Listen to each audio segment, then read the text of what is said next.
Everyone, welcome back to another live community classroom with Michaels. We have our friend Tamara Kelly with us today to learn how to make this beginner bandana in Caron cakes.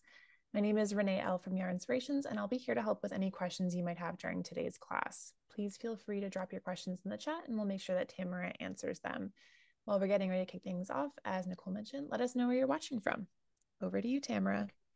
Thanks so much, Renee and Nicole. Hi, everybody. I'm Tamara from Moogly, and I am super excited to be with you here today to make the Caron Crochet Hair Bandana. I want to make sure I get that name just right. This is the pattern we're making today. If you didn't grab that from your invitation to the class or when you signed up, they will be dropping that in the chat so you can follow right along. Just want to point out, in addition to the written instructions, this pattern also includes a chart. And while this isn't a chart reading class, if you're someone who's interested in learning how to read charts, following along with a pattern that has both written instructions and a chart is a really great way to learn. So if you have any questions, as she said, about the pattern today or about the chart, I can try and go over those as we're making them. I can always take a step back, just drop those questions right in the chat. I'll see them pop up and I'll be able to ask Renee to read those back for me. So let's go ahead and switch over to the hand camera and talk about what we're working with today.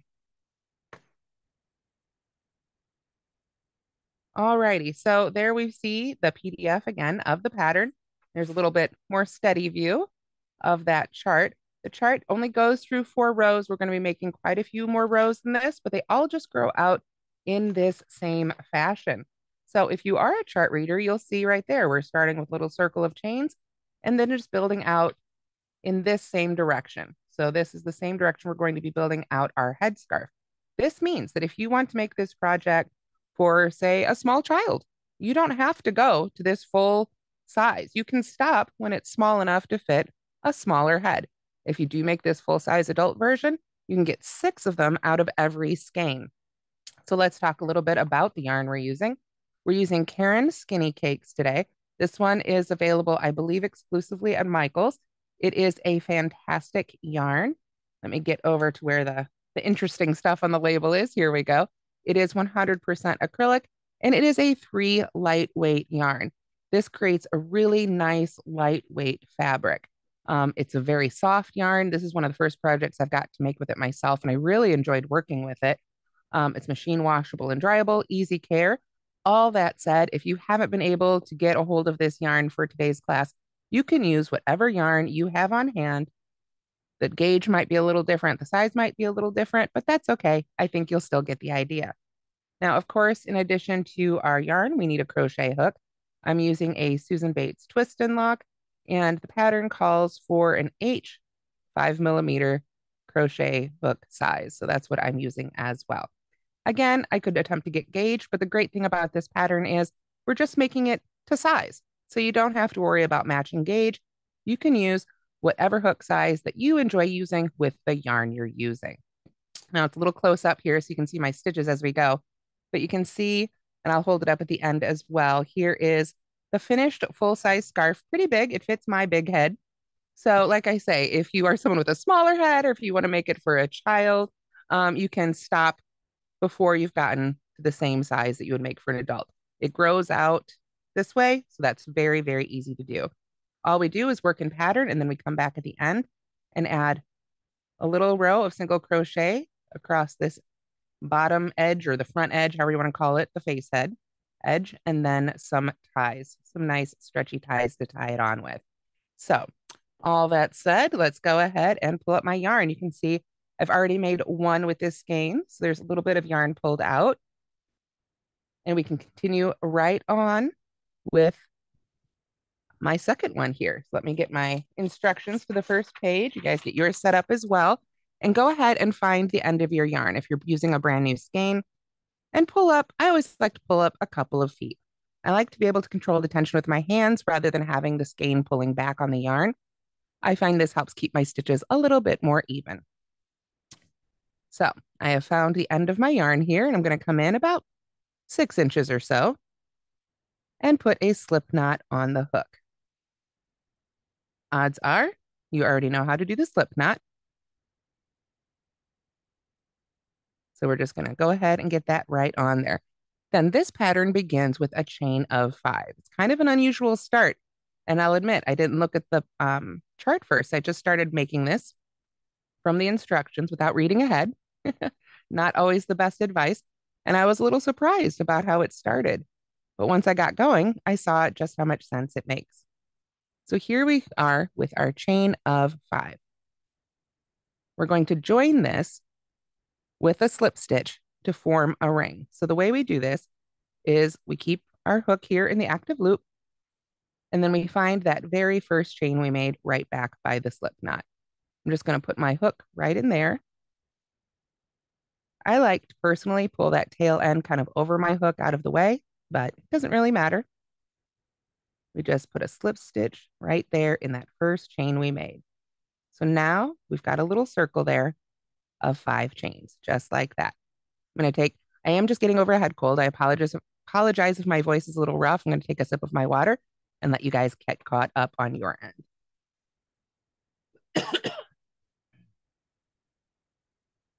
Excuse me. Okay. So, and if you've got any questions on any of the stitches we're using here, please do drop those in the chat and I'll be happy to really go over the individual stitch. So now what we're going to be doing is if you look back at the written pattern, you'll see first row says RS right after that. So if you're new to reading patterns, that means right side. So this will be the right side, the other side will be the wrong side. That said, we're going to be working back and forth on rows. So really, whatever row you end on is kind of going to be your right side. I wouldn't worry too much about that for this pattern. So to begin our first row, we're going to start with a chain 3 that's going to count as our first double crochet. So 1, 2, 3. When you make that chain 3, make sure not to pull back too tightly on that yarn. When you do that, it tends to tighten up that third chain that you've made. And that's the chain you want to crochet back into when you come back and you finish up row 2, because this is going to count as our first double crochet.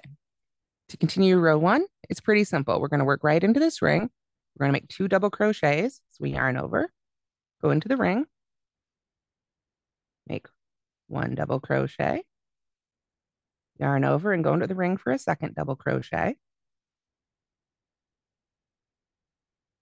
Then we chain 2, 1, 2, there we go, and then work 3 double crochets right back into that ring. So 1 and 2 and 3. And now when you finish row 1, this is where it's going to look really strange. You're going to say, how on earth is that going to become this rectangle, or this triangle rather, for this shape? Well, here's kind of the key. This one right here, that's our chain 3. So it's sort of stuck in that position, if you will. Let's go ahead and stretch it out. Let's pull those stitches over a little bit. I kind of consider this almost like blocking by hand, blocking with your hands. Pull it out a little bit. And right there, you can see is going to be our straight edge. Let me show you what that looks like, because I know it looks funny right now, and it kind of threw me off too. In our finished one, that right there is that circle. So you can kind of pull those out, and then when you put that final edge in, it will straighten out. So if it looks strange, that's why. It will look more normal as we go. Now, if somebody asked to see a double crochet a little bit slower, I'm going to pull this one out. We are going to be making more. Let's do this last one really slow together. I've got the active loop on my hook. For a double crochet, we want to yarn over. That means we bring our yarn from behind up over our hook, and then hold that sort of in place with your non-hook hand. Insert your hook, in this case, into the ring. That's where we're working now. It might be the top of a stitch later. We pull up our loop. Okay, let me do that again. And go back to just the active loop on my hook. We yarn over, put our hook wherever we want to stitch, yarn over again, and pull up a loop. Now we've got 3 loops on our hook. We've got the active loop, the yarn over, and the loop we just pulled up. So we're going to yarn over again, pull through the first 2 loops, and then yarn over again and pull through the last 2 loops. And that is how we make a double crochet. That is in US terms. So we've got anybody here from the UK and you're getting really confused why I'm calling this a double crochet, this would be in US terms and Canadian terms, I guess. All right. So let's go ahead now and move on to row 2. As I said, we're going to be working in rows, which means we're going to need to turn. So if you are newer to crochet, I know when I first learned to crochet, I just turned willy-nilly back and forth as I was crocheting. And as with more experience, I learned it's really important to try and remember to turn your work the same direction every time. Now, as you've seen here, I'm right-handed. So every time I turn my work, I'm just going to turn it like the page of a book. If you prefer the other direction, that's fine. The main thing is to be consistent. If I were left-handed, I would most likely go back a page. Like I forgot what happened on the previous page. Go back a page in the book. But since I'm right-handed, I always try and consistently turn it that direction. What this is going to do is as you continue to work along the side here and make that last or first stitch of each row, it will keep the twist in the yarn that we make right there. You can see it twists it just a little bit. It will keep that consistent. And that's going to give it a much more symmetrical, homogeneous look as you look at your finished project. It's one of those little details that only probably an experienced crocheter would notice, but as you get more experience, you'll start noticing it too. So let's go ahead and begin row 2. Did we have any questions on row 1 before I move on? Excuse me. Nothing in the chat. All good to go. Okay, great. So then let's begin row 2.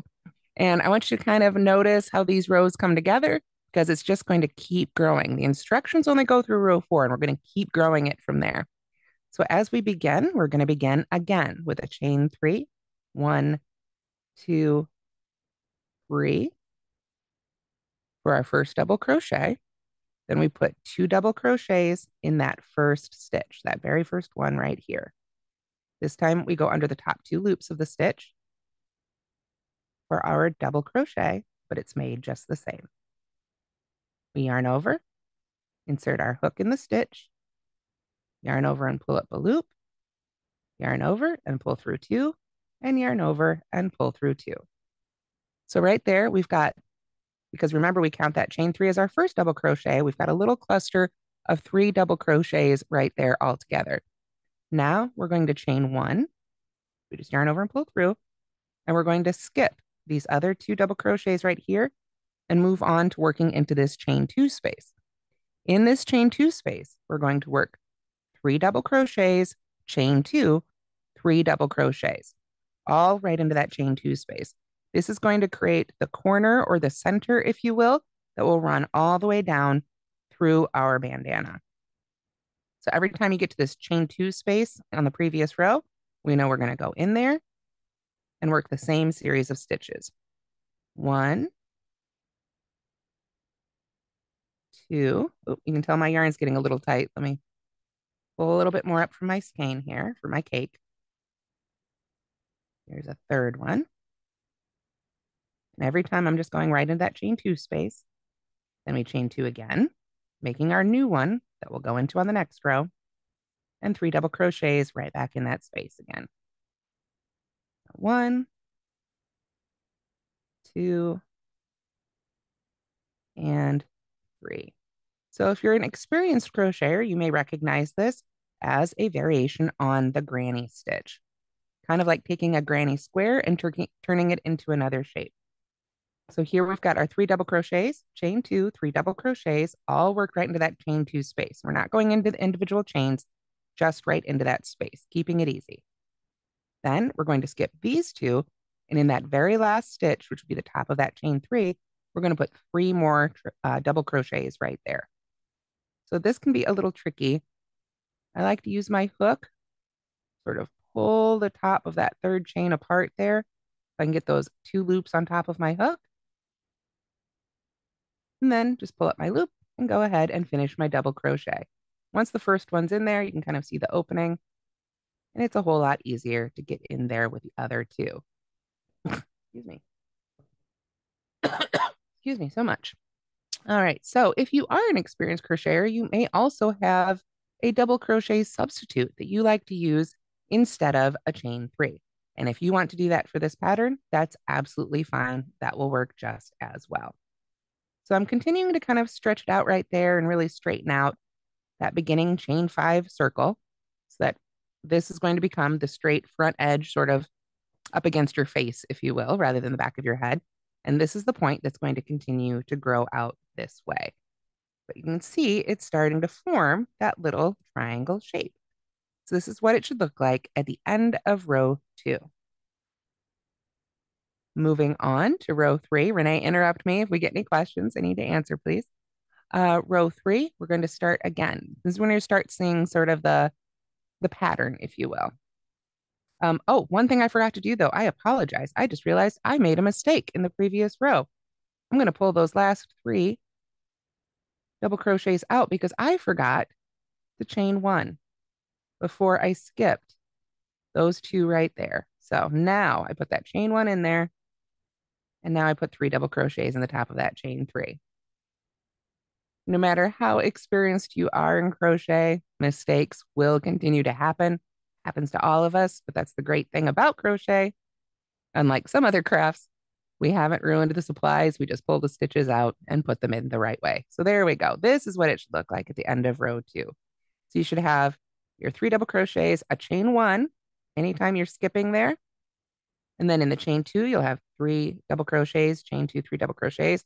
Don't forget that chain 1. I almost did. And then 3 double crochets in that last stitch. Now we're ready to begin row 3. Now I saw somebody ask, can I show a double crochet substitute? There's several out there. I will be happy to show you my personal favorite. So we're going to turn. Now this is beginning of row 3. Every row, if you look at the written pattern, begins with a chain 3. So we can start with a chain 3 if that's how you want to start it. But here's one of my favorite techniques. I am going to sort of hold on to the top of that first stitch there that we're going to be working into, get it kind of set up here in my non-hook hand. And then I'm going to pull the loop, the active loop that's on the hook here. You can see I'm going to pull it up to about the height of a double crochet. And I can look at my other double crochets and see in this yarn for this project what that looks like. Then I'm going to secure the top of that loop with my finger and yarn over with the loop itself. Let me do that again. I've pulled up that loop to about the height of a double crochet, maybe a little bit taller. A hair taller is usually a little easier. Secure the top of that loop with my finger so it can't move around. You can see now I can move it, but top of the loop isn't going anywhere. Yarn over with the loop itself. Notice I still have that finger on top of that loop so it can't twist on the hook. And I'm going to carefully insert that hook into that first stitch. Yarn over and pull that loop through. Note that finger, it's sliding back and forth, but it's still gripping the top of that loop, okay? Yarn over again. I'll pull through that loop and behind the yarn over. Now I've got 2 loops on my hook and I can release the top of that loop, yarn over and pull through 2. It's obviously a bit more complicated than a chain 3, but let me put a double crochet right next to it. And you'll see how it looks compared to a chain or compared to a standard double crochet. So it looks a little bit more like a double crochet than a chain 3 does, but for this pattern, you can absolutely use the chain 3 instead. Certainly a little bit quicker, and we're going to work a row for our tie right across here that pretty much hides that chain 3 anyway. Excuse me. There we go. Okay, so as you can see here, beginning row 3, I've put my chain 3 or double crochet substitute. Then we need 2 more double crochets right in that first stitch. So I did 1. Here's another one. Very familiar, right? Exactly the same way that we started row 2. And the same way we'll start all our rows. After that, we need to remember, don't forget like I did, chain 1. Then we can skip over these. Now, this is too far away. We can't get there yet. We're going to go to that chain 1 space. In that chain 1 space, we're going to put 3 double crochets. So just go right in there. There's 1. And we're just going right in the space, not into the chain itself. Going into the chains themselves can be useful for some projects, but for this particular stitch pattern, it is not necessary. And going into that space is a whole lot easier. So we've got our 3 double crochets in the first stitch. chain one, move on to the chain one space, put 3 double crochets there. Now we've got some more stitches to skip. That means we need to remember to chain one again. That brings us to that chain two space. We're going to skip all of these. Make sure to put the chain one in there.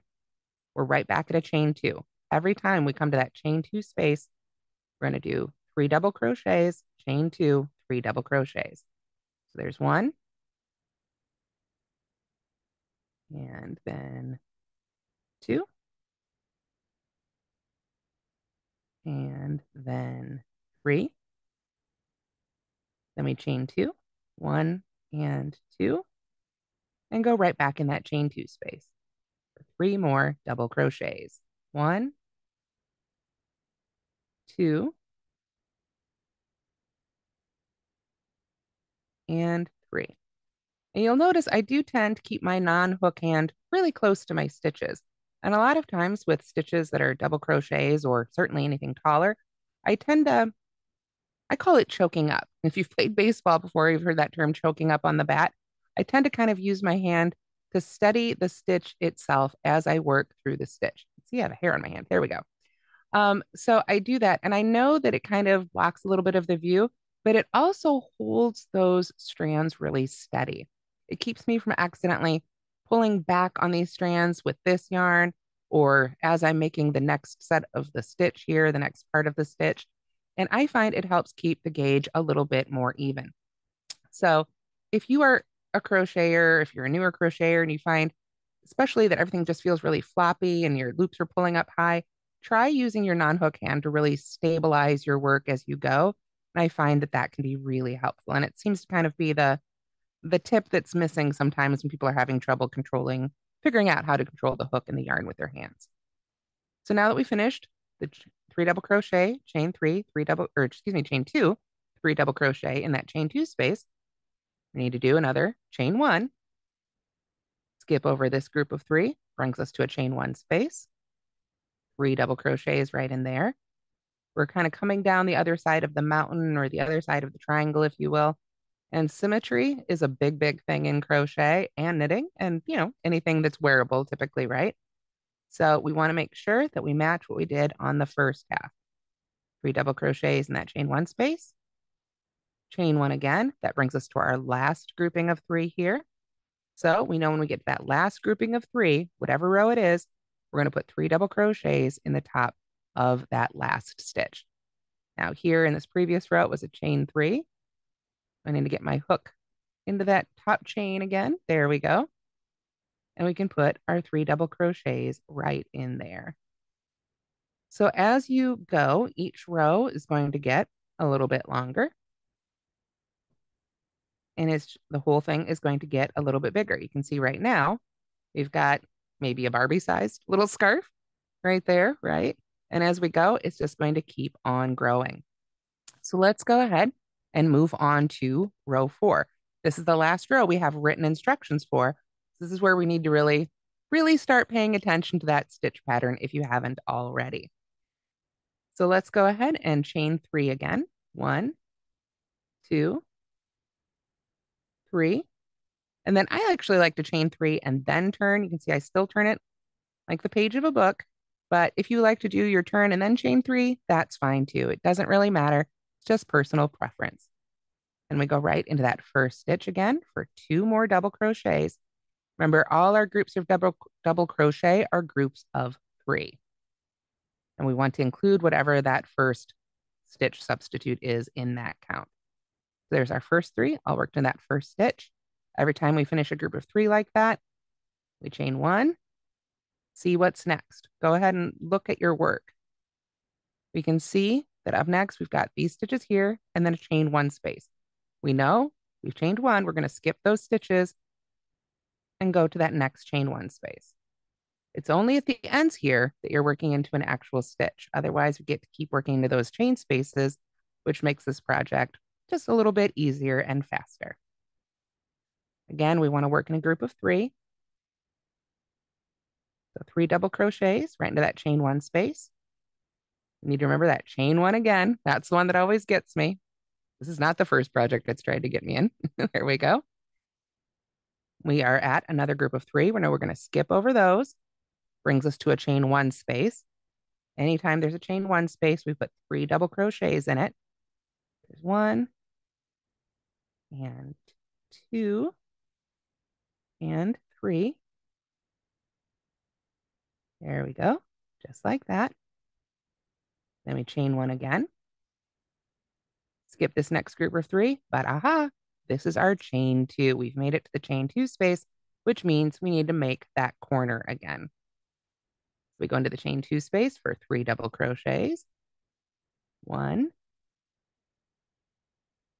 and 2 and 3, and then chain 2 again. 1, 2, and back in that same chain 2 space for 3 double crochets.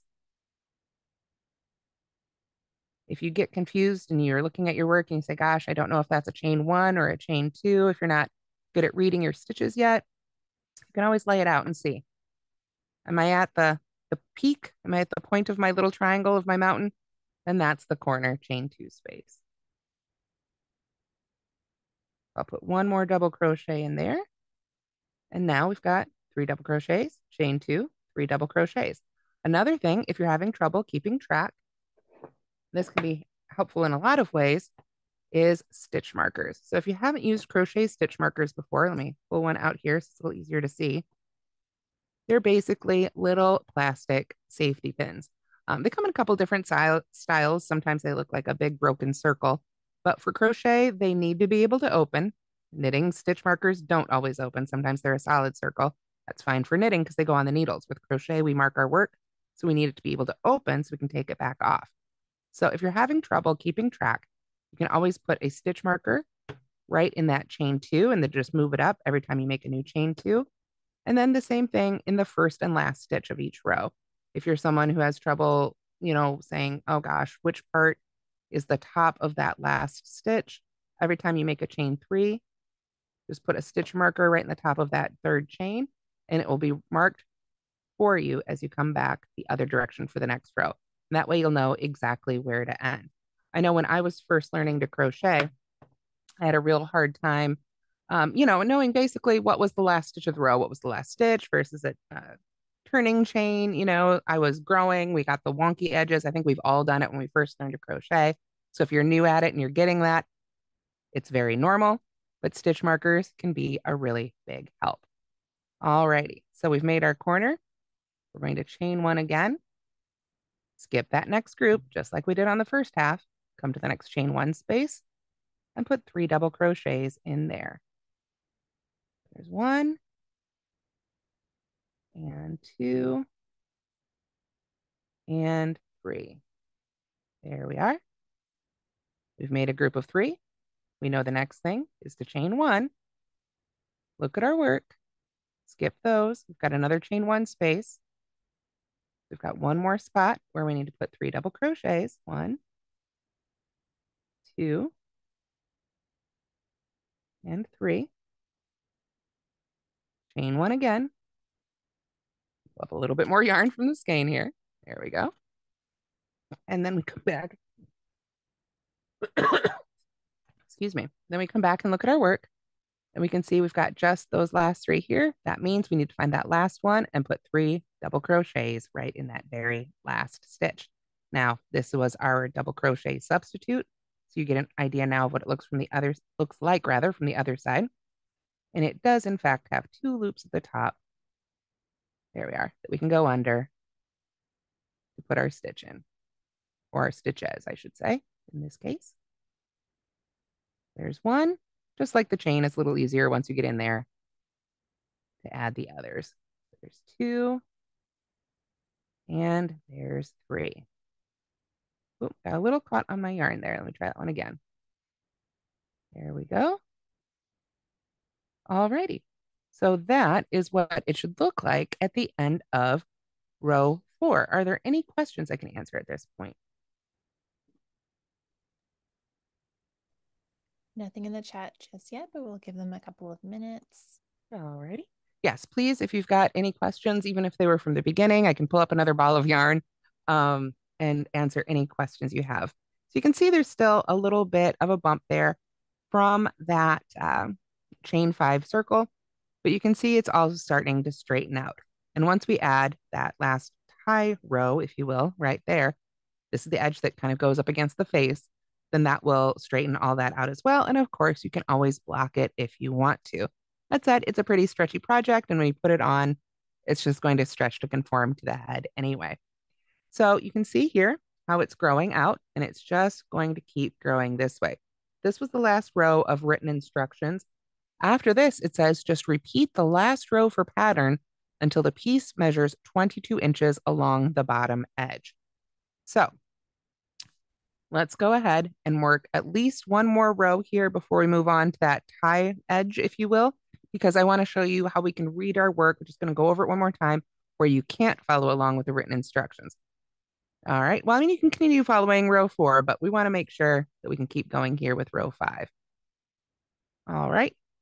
Renee, I did see a couple questions pop up here, and I want to make sure to answer them. Can you help me out with those? You bet. So Libby said, I've always yarned over by putting the yarn in front of the hook, not behind. Does that make a difference? It does. It does. It won't necessarily make a difference for every project, but it does make a difference. You should, now there are reasons that you may want to yarn in front.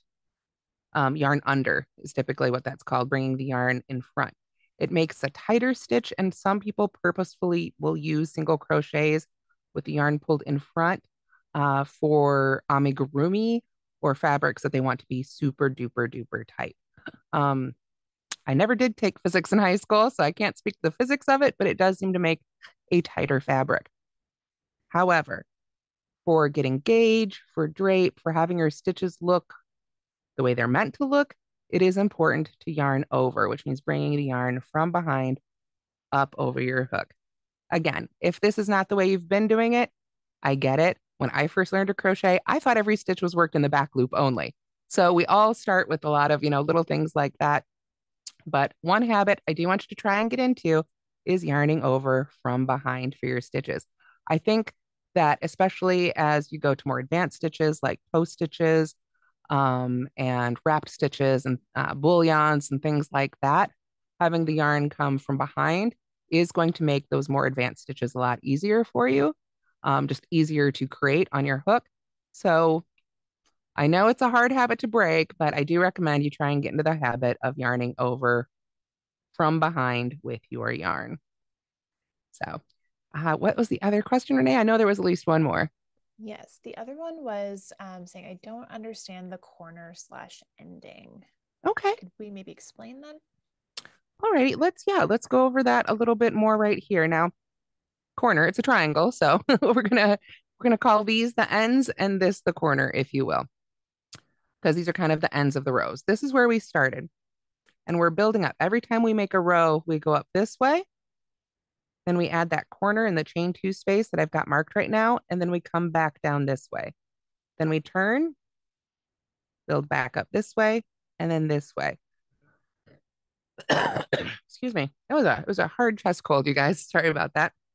Let me pull up the finished one and see if we can look at that a little bit more here. That might explain it a little bit better. Okay, so there is that chain 5, and these are the rows we're coming out here. So if let's follow this one right here with my finger. We went up this way. Now there's a corner right there, right? 3 double crochets, chain 2, 3 double crochets, and then it goes back down this direction. Then when we put 3 double crochets in that first stitch, you kind of see how it's growing out that way. Then we come up the mountain right here, put our next corner in it, and come back down. And we put 3 double crochets, get one right up close here, in that very last stitch right there. Then we turn and go up the mountain again. So every time we come to the end, we want to put 3 double crochets in the very first or last stitch. So every time we come to the end of a row, we're going to put 3 double crochets in the last stitch. When we turn to begin a new row, we're going to put 3 double crochets in the first stitch. After that, we just work into the chain 1 spaces. It's a little harder to see in the white. Let's come back down here to the blue. We just work in the chain 1 spaces, until we get up to that chain two, sort of that corner. In that chain two corner is where we put 3 double crochets, chain two, 3 double crochets. That lets us turn that corner, get over the top of the mountain, if you will. So then we can come back down that other side. Again, just working into those chain one spaces. And then when we get to the end, put 3 double crochets in that very last stitch, because we don't have a chain one space over here we can work into. We have to work into that last stitch. And then we begin the next row. Chain 3 again, 2 more double crochets in that first stitch, and then back to just working in those chain one spaces. Let's go ahead and work on row 5 together. And hopefully that will make it a little bit clearer here as we go. Alrighty, so let's look at that. Stop and look at what we've got so far. Here's our first 4 rows. We've come to the end. And we can use stitch markers to help us know when we're at the ends too. I'm going to pull up 2 more stitch markers to start using here. There we go. Okay. When we got to the end of this row, we went to our very last stitch and put 3 double crochets in it. Let's go ahead and begin the next row. I'm going to start with my chain 3 because that's the most standard. 1, 2, 3. When I make that third chain right there, I'm going to go ahead, set my hook aside for just a moment, and put a stitch marker in that third chain that we just made. I'm going to go ahead and close it so it won't fall out. We've got a stitch marker in that third chain. Pick my hook back up here and put it back in my loop. I want to make sure to turn my work like a page. So now we can go back up the mountain. You can see now we're set up to head back towards that corner center marked chain 2. But before we begin, going up the rest of the mountain here, we need to put 2 more double crochets right in that very first stitch. So I'm going to yarn over and that first stitch right there. Do 1, and then 2 double crochets. Okay. So until we get to the end, that's the only time we crochet into a stitch. Once we've got our chain 3 and our 2 double crochets made in that very first stitch, we always chain 1. Then we're going to skip the rest of this little group of 3 here and come over here to this chain 1 space. You can see how there's a gap between this group and this group. In this chain 1 space, anytime we see one of these chain 1 spaces, we put 3 double crochets in it. There's 1, 2, and 3. We finished a group of 3 double crochets, so we want to chain 1 again. Then we come back and look at our work. There's a group of 3 double crochets here, followed by another chain 1. We're going to skip those double crochets and put 3 double crochets in that next chain 1 space. There's 1 and 2 and 3. If I put it down here, you can see we're working our way up our triangle. We can also see we've got another group of 3 double crochets and a chain 1 here. I just finished a group of 3 double crochets, so I need to chain 1 again. Skip this group and go into this chain 1 space for another group of 3 double crochets. So as this grows, you're going to have more groups for every row. There's 1, 2, and 3. Oh, my yarn is getting tight again. Let me pull up a couple more yards here. There we go. So we just finished a group of 3. So we know we're going to chain 1 and look at our work. Where are we? We've got a group of 3 here, but oh, there's that chain 2, that marked chain 2 space. So we know that's where we put that corner instructions, which is 3 double crochets, chain 2, 3 double crochets. So let's go ahead and start working in there. I can leave my stitch marker there for the moment. I'll write in that space. There's 1, 2, and 3. Okay, there we go. Now we're going to chain 2 again. 1, 2. Now I'm going to go ahead and remove that stitch marker out of my way and set it aside for just a moment. Oh, this one doesn't want to open on me. There we go. So I've got 3 double crochets, chain 2, 3 more double crochets into that chain 2 space. The only chain 2 space is the one right here in the middle. And that's the only place we have to work this corner. There's 2 and 3. Now,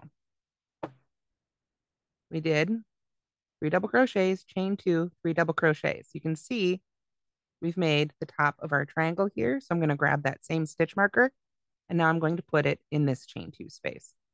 So when I come back for row 6, I'll know that's where I put that special corner again. Now, anytime we finish that group of 3 and we're ready to keep on moving, we got to chain 1 so that we can skip over this next group of 3 and come to this next chain 1 space. We're now working down the other side of our triangle. So there's 1 and 2 and 3. We just, let me get centered again there. Sorry about that. Made our 3 double crochets. I'm going to chain 1 again.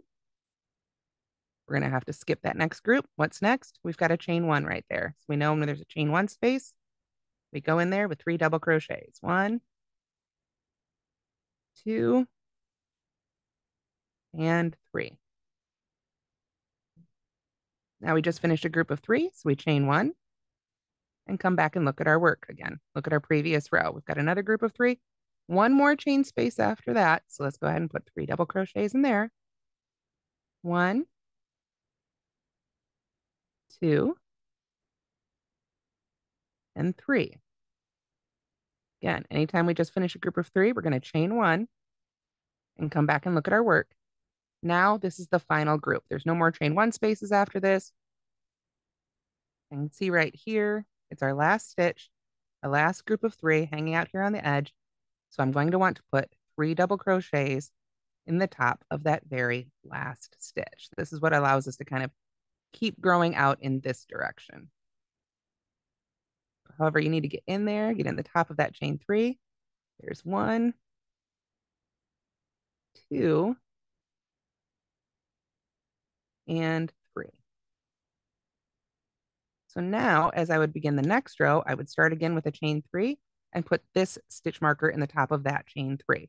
When you mark the top of the first stitch of each row, it'll be ready and waiting for you then. Let's say I did make that next row, I came back this way.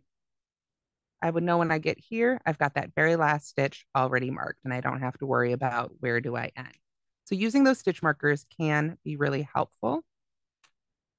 But for this particular pattern, just remember, it's only at the ends that you work into actual stitches. Other than that, you're just working into chain spaces throughout. So it's kind of a modified version of the granny stitch. So basically, as you keep going and adding rows, it will keep growing out this way. This bottom edge is what they call it right here. This bottom edge right here, this should stay relatively straight, but it's just going to keep growing out in that direction. So that's why you want to just stop basically when you've got the length here to fit the head that you're making it for. So if you are making it for an adult sized head, they say to keep that edge going until you've reached 22 inches. Again, if you're making this for a child, you don't want to go all the way to 22. You'll want to stop. Again, depends on the age of the child. So babies, small, by the time they're 8, they're almost adult size. So to measure that row, because I had to read the instructions a couple minutes to figure out what they were referring to, the bottom edge, this is where we measure right here. So I've got my tape measure right here. Make sure to look for where the actual 0 is. Mine's in a couple, or about almost a full inch. So the one we've got so far along this bottom edge is, what would you say, about 6 and somewhere between 6 1/4 and 6 1/2 inches. So you'll want to keep working out just as we've been doing until this measures 22 inches for a full-sized adult, or a bit smaller if you are making it for someone smaller, like a child. You can use the same measurements you would use like if you were making them a hat Um, let's see. So for instance, for an adult, I would do 22, say for an early teens, 10 to 14, I would probably do around 20 inches. Um, Checking some notes here off to the side, sorry. For a 3 to 10-year-old, I'd probably do about 19 inches. And then for a baby, you're probably looking from anywhere to 13, just depending, on how big your baby is. I tended to have really large babies myself, so I would have needed a little bit bigger measurement. But, as we all know, babies come in lots of sizes, just like everybody else.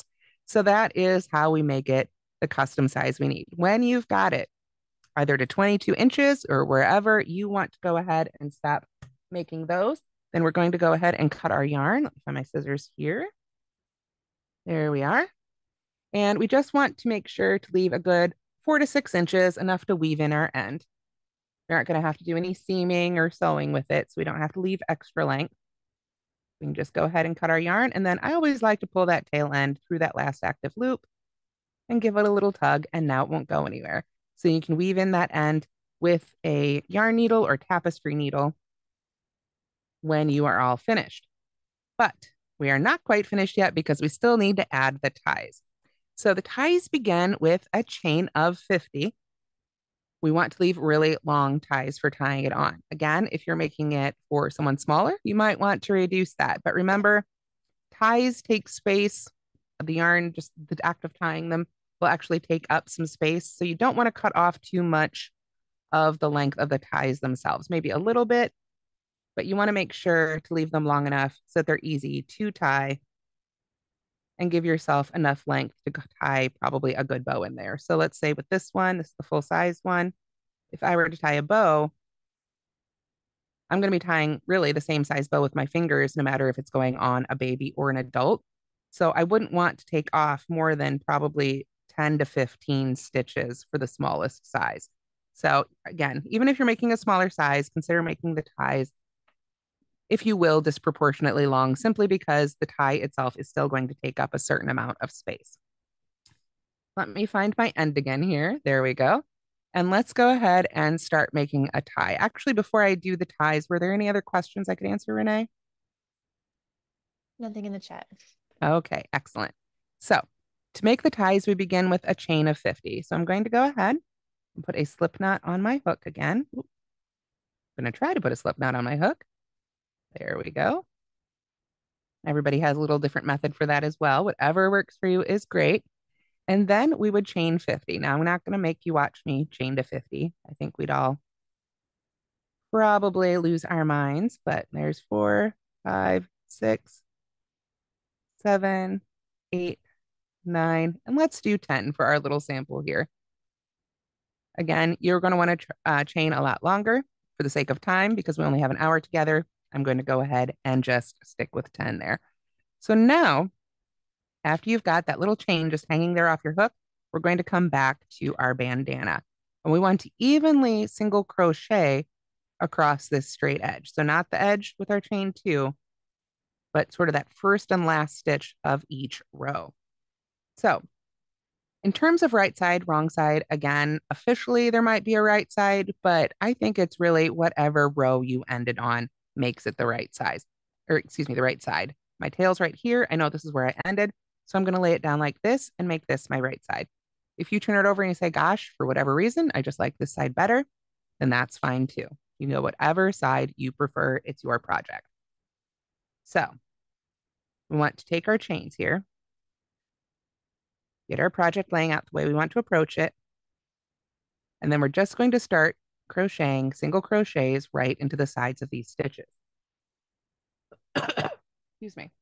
So as a rule of thumb, when I'm crocheting into the side of a stitch, say along the edge of a blanket or a bandana like this, my rule of thumb is when I see a double crochet, like we've got right here, I'm going to put 2 single crochets or 2 of whatever kind of stitch in the side of that post.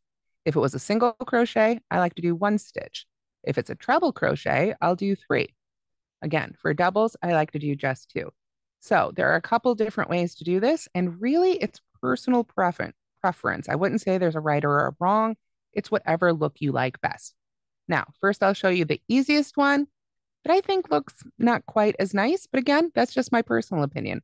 The easiest way to do it is to go around that whole post. Just stick your hook right in between this stitch and this stitch, right in there, yarn over, pull up a loop, yarn over, pull through two. We can do a second one on the side of that double crochet. Then we jump down to the next row here. One around that double crochet and a second one around that double crochet. Remember I said I like to put 2 stitches in the side of each double crochet row. So this is just going right between the stitches and around the whole post. So let me pull my hook out of the way a little bit here so you can see that's what that looks like. Rather than pulling it out, for the next few rows, I'm going to instead split the stitch. So I think this looks a little bit nicer, but again, whatever you prefer. Rather than going around the chain 3 or the post of the stitch, I'm going to kind of stick my hook right in the top half there and put 1 single crochet in there.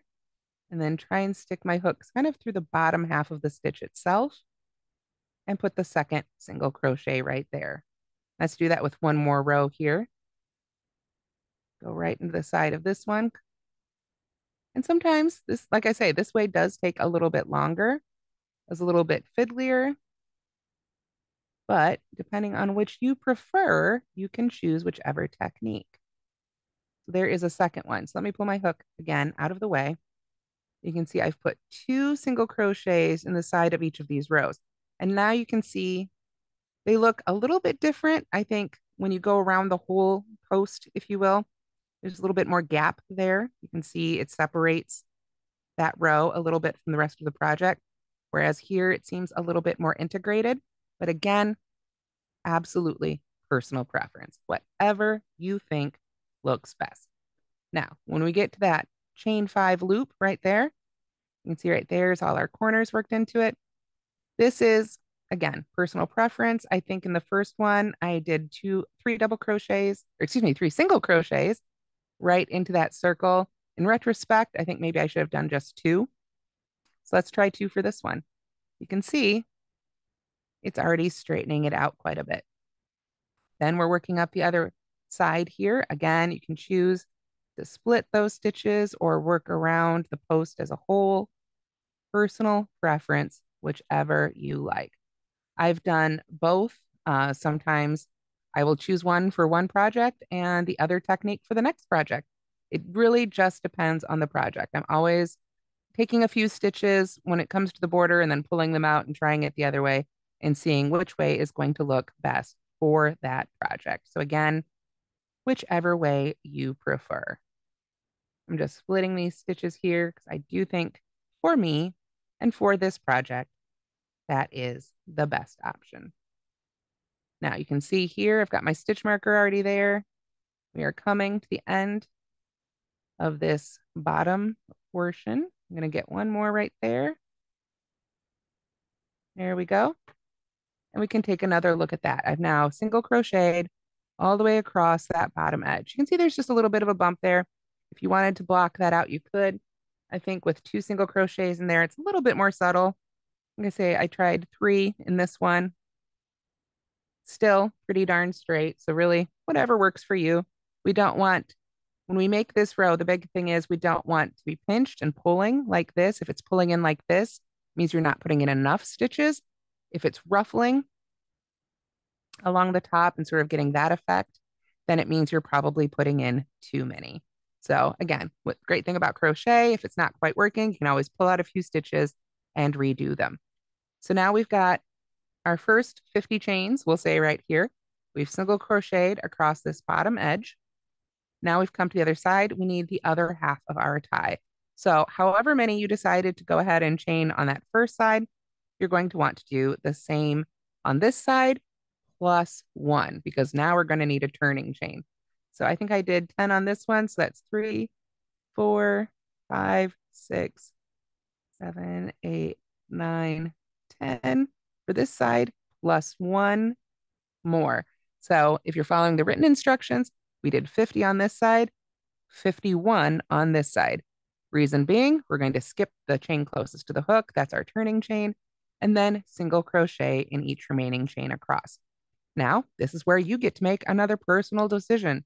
Where do you want to crochet into the chain? Do you want to go under the top 2 loops, or do you want to go into the underneath hump? Personally, I prefer going into the underneath hump. I think it gives a finished chain that looks a little bit nicer. So let me show you what that looks like. I'm going to skip the one closest to the hook, of course. Go to the next one. And there's one. This is why I only did 10, so you don't have to watch me do 50 of these. I'm going to work my way across, but by working into the underneath hump, if you will, of the chain, then those top 2 loops are left exposed and it sort of matches, if you will. Like these are the stitches we just made. You can see they've got those nice V's there. And now at the bottom, we've got those nice V's as well. And I think it just makes it a little bit more polished looking. Again, if you prefer to crochet under those top 2 loops of the chains, that is absolutely fine as well. It's definitely another place where personal preference rules the day. How do you like to stitch? What look do you like to have on your finished project? And of course, it's a fun place to make it your own. Experienced crocheters might want to add some special touches to your ties. There's all sorts of little designs and things that you can sort of add on, some pretty flowers, and really kind of make it your own. Alrighty, so this is what happens though. Oops, one more, missed the last one. This is what happens if you do go into that underneath hump. You'll find that as you crochet back along that chain, you are now underneath. You can see here, we're not quite lined up. I solved that quite simply. I just flip it over, just like I was turning the page again. And now we can go right into the tops of those single crochets from before. You can see there's a little twist there from doing it. But personally, I think the look on the chain is worth it. Again, you may not, and that is totally fine. But now we've got a nice solid tie over here. So we're just going to continue to single crochet again in each one of these stitches until we get to the other side. I don't know if I quite have time to make it all the way there, but we'll talk through it here. Single crochet in each one of those stitches back across when we get to this chain. If you want to, you can twist it up again to crochet into those back humps or just crochet under the top 2 loops of each chain, the top V. Get to this end, then you can break your yarn and weave in those ends, and you'll have 2 same length chains. You can see it's actually got a fairly decent amount of stretch to it, but it's also really solid. And this is going to give this really nice finished edge. We can see that again here in our finished ones. We've got our nice looking ties, and you can go across there. And if you want a thicker tie, you can just keep going back and forth across that edge to get an even thicker finished edge to your bandana. If you wanted, a really wide stripe in front. So with 1 minute left, are there any other questions I can answer?